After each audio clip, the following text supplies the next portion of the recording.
President Bola Tinubu has announced that a scholarship scheme for students from the Organization of Eastern Caribbean States will begin in the next academic year. He made the announcement during a joint press conference with St. Lucia's Prime Minister Philip Pierre in Grozile. The Nigerian leader said that the scholarship scheme is part of a broader cooperation framework between Nigeria and the OECS. He noted that the initiative aims to deepen people-to-people ties and expand collaboration in education, trade and development. I believe we can take advantage of our presence in Parliament and ready to actualize our, dreams of getting closer to facilitate, business opportunities, education opportunity, capacity building, and look at other areas of agriculture and food security. We can easily do that by having, a working commission. And we don't have to look further away. The organization themselves, they've indicated the number of, actually, the Director General of the OECS. We work with my personal private secretary. The name of those we needed has been indicated, and we are moving forward from there. We won't drop the ball.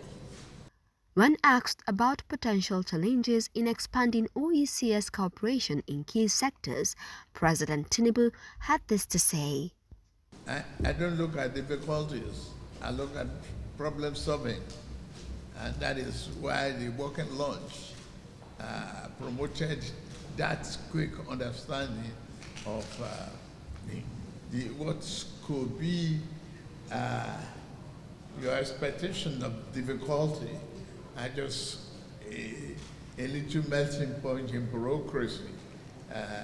If we work less and take a geometric definition of straight line, which is the quickest point between 2 points. So if we move on a straight line, we get our goal achieved quicker, and there will be no problems. Prime Minister Pierre welcomed the initiative, calling it a timely and practical show of solidarity. He added that visa facilitation is now a key agenda item for the Nigeria-OECS Joint Committee. Other top priorities include enhancing air connectivity, trade and tourism. We expect the scholarships to happen in the next academic year. We expect students to be studying in Nigeria in the next academic year, based on the fact that the President has instructed that that should happen, and the committee will deal with it. So in the next year, we expect the scholarships to begin.